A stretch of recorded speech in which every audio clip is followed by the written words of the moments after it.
Tonight on Connecticut's news station, demolition underway in Norwalk after a fiery crash involving an overpass. We're hearing from officials about how long this process will take. Plus, a travel headache caused by that demolition. We're hearing from commuters about their experience on the road today. And expanding cannabis cultivation in Connecticut, the push to allow residents to grow marijuana outdoors. Now at 6, this is Fox 61, Connecticut's news station. All right, work is just getting underway in Norwalk to tear down an I-95 overpass after it was hit by an oil tanker. Traffic in the area still heavily impacted. Good evening and thanks for joining us for the Fox 61 News at 6. I'm Brent Harden. And I'm Bridget Piorlo. Glad you're with us. All three people involved walked away from the crash without any injury, but the highway has been closed for more than 24 hours now. We have team coverage in Norwalk following all angles of the story, but first, let's send it out to Fox 61's Julia LeBlanc, who's getting a closer look at what is left of that bridge right now. Julia. Now, crews began demolishing the Fairfield Ave overpass here in Norwalk early this morning. Piece by piece, they've been breaking down that concrete until it all falls down. Now, the state officials are optimistic that they'll have both lanes of 95 open by Monday morning's rush hour. Until then, it's causing back-to-back bottlenecks in this area. A fiery Thursday morning crash creating a highway headache for hundreds of thousands of commuters in Connecticut and beyond. As you can see, it's real bad getting to and from work. The crash, we're now learning from state police, happened after a 22-year-old from Stamford driving a Camaro hit an oil tanker, which in turn hit a tractor trailer, ending in this scene with the tanker bursting into flames under the Fairfield Ave overpass. Since the crash, crews have been working around the clock, demolishing the bridge, which is no longer safe for drivers. This is a team effort, and where we are today is remarkably further than I thought we would be when this first happened. Starting Friday morning, a contractor from Yonkers began drilling into the 8-year-old bridge. Once the concrete is removed from the structure, we have equipment on the way, large shears that will be able to remove the actual beams from the bridge. Once that's done, they'll clean up the debris and fix the road underneath the overpass. Hopefully opening up in time for rush hour morning traffic Monday morning. In the meantime, the governor has declared a state of emergency, fighting for federal funding to cover the repairs. He's asking the public to help out this weekend. Stay away from this area for at least another 72 hours. Take the train, stay home. I think you can save yourself a lot of stress. U.S. Senator Richard Blumenthal says those repairs will cost tens of millions of dollars, and he will ensure Connecticut taxpayers don't bear the burden. Federal money is going to be there to cover the financial cost, but the inconvenience and the other burdens are going to be borne by the people of this area. People paying the price now, surrounded by trucks that rely on 95. And hopefully this situation will get rectified soon and things will be back to normal. Now, in terms of actually fixing the bridge itself, state officials say that could take quite some time, as the steel they need to build the bridge won't even come in for 5 to 6 months. Now, when those repairs do happen, they say the impact to commuters along 95 will be minimal. We are in Norwalk. Julia LeBlanc, Fox 61, Connecticut's news station. Julia, thank you. And as the demolition and reconstruction work is underway, the impact of all that extra traffic is being felt on local roads. Yeah, downtown Norwalk has become something of a parking lot. Fox 61's Matt Karen spent the day stuck in traffic, so you don't have to.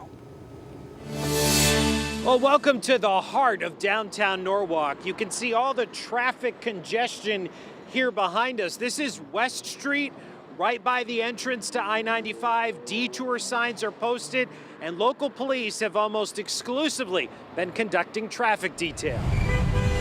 A commuter's nightmare in Fairfield County.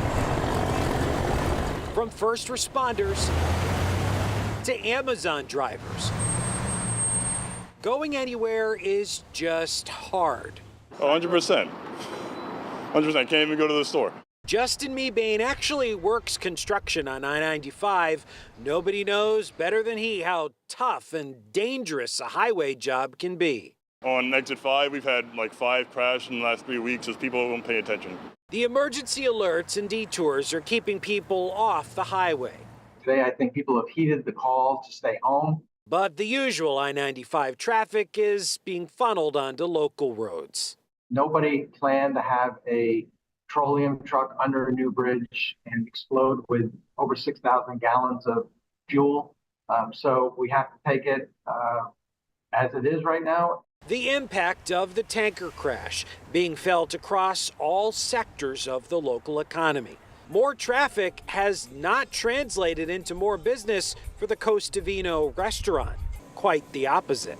Usually Thursday night we had some music, nighttime, but we had to cancel the guy because it's no point to pay him for the music if nobody's gonna show up. Owner Andrew Diaz told Fox 61 not only are there fewer customers, but fresh food shipments are delayed.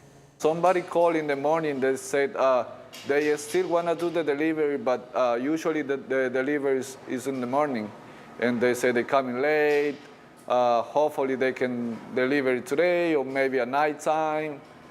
This is a fact for everybody. From residents and businesses to schools, Norwalk classes canceled at least for Friday. The district telling Fox 61, we made this decision to ensure the safety of our students and staff.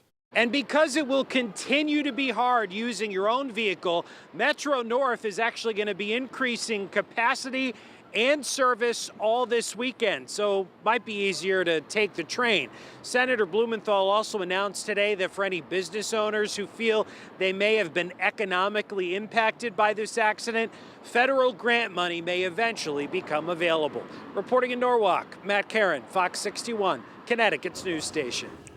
A lot of headaches there for a good while, it sounds like. We have all the information you need to know about the I-95 closure in Norwalk. For the latest, download our free Fox 61 app. Let's talk about the weather for a moment. A cloudy day outside, but we're really focused on the weekend. Yeah, we're focused on the weekend, all right. Chief Meteorologist Rachel Frank joining us now. Rach, how's it look? I think it looks 50-50. Saturday is going to be the pick of the weekend to get stuff done outside, hang out with friends and family.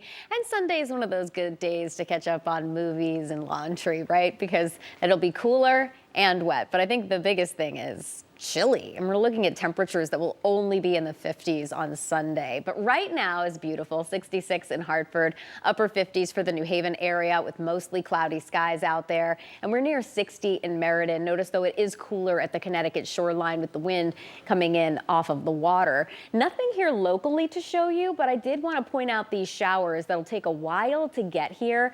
Those are our showers for Sunday. So heading through the evening tonight, 7 p.m., temperatures are in the low 60s. By the news at 11, we're in the mid 50s, and overnight lows will be dipping back into the upper 40s as we head towards daybreak tomorrow. Tomorrow we'll start the day off with a lot of sun, but as we head through the midday and afternoon, I think we see increasing clouds. High temperatures will be very similar to today, 60s to near 70 inland and near 60 for the Connecticut shoreline, and then that chilly rain for Sunday. We'll get a closer look at that weekend forecast coming up. All right, Rachel, thank you. Well, police are investigating a hit and run in Middletown involving a police cruiser. Police say a Chrysler, I should say, was involved in the crash on Route 9 near exit 21 this morning. There were no injuries reported. The other car involved, described as a Nissan Altima with the license plate BB37221, left the scene. Anyone with information should call police. Turning out to Southington, where a woman is facing animal cruelty charges after allegedly dumping a cat and a kitten in a Walmart parking lot. She's also accused of then running over and killing that kitten. Anna Rodriguez has been identified through surveillance video that was captured on Queen Street. That was in the parking lot of where this allegedly happened. She admitted to police that she dropped off the cats, but denied ever running over the kitten. She was released on a $2,500 bond and is due back in court later on this month. Well, Connecticut cannabis growers are fighting for their right to grow the plant outdoors. Now, right now, it can only be grown outdoors in specific zones, many of which are in urban areas not suitable for farms. Fox 61's Brooke Griffin spoke with those who are pushing for the lawmakers to pass what's called a supportive law this session. Jay Teal is the CEO of Nova Farms, Connecticut. We are an outdoor cultivator who specializes in manufactured products. Those products are being bought all over New England. Operations in Massachusetts, Maine, Rhode Island, Jersey. And finally, Connecticut is our newest state. However, our state has a provision that Teal and others say hurts the success of outdoor cultivation. Right now, any social equity candidate, such as Nova Farms, must only farm in disproportionately impacted areas, or DIA zones. But most of those zones don't have abundant farmland. DIAs are akin to almost like urban revitalization zones, so they're kind of like in urban areas, right? So I think the issue becomes where the legislators, and obviously how could they didn't know that, like when they're planning and doing legislation years in advance, that it's going to be almost impossible to find a farm in an urban area. As you can see here, those DIA zones are situated in all of Connecticut's major cities. Now there's a measure up for consideration during this legislative session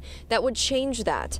Now if it were to pass, social equity candidates could grow just about anywhere as long as they meet cannabis farming requirements. Lawmakers say this would potentially change the landscape of cannabis in Connecticut. Now I think is an evolution of this cannabis journey that we're on. And House Majority Leader Jason Rojas tells us the bill would help build businesses and make product cheaper at dispensaries. we know that there's a lot of benefits to outdoor grow. It's really expensive to build indoor facilities. There's a lot more costs associated with that. So outdoor grow provides an opportunity for more of those potential cultivators to be able to grow cannabis and meet the demand that we already know exists here in the state of Connecticut, and do it in a more cost-effective way, do it in a more environmentally friendly way. Teal tells us some people expressed concerns about the smell of marijuana being grown near their homes. He says they have a plan for that. We use about 10 operational acres to do our whole business. That's roughly what we need. But we try to buy as big of a piece of land as possible so we can drop the 10 in the middle of the land. And then we have a good buffer and we're respectful to our neighbors. Right now, Nova can sell in Connecticut, but it won't be farming here unless the bill passes. Teal says he has his fingers crossed. We're building out in Bridgeport and in New Britain, stock our own shelves with our manufactured product, and have wholesale business where we wholesale manufactured product that we do, but also like biomass for other manufacturers so they can create high quality products with low cost inputs. That was Brooke Griffin reporting. The bill already has House approval. Its fate in the Senate is unknown, with just a few days remaining in the legislative session.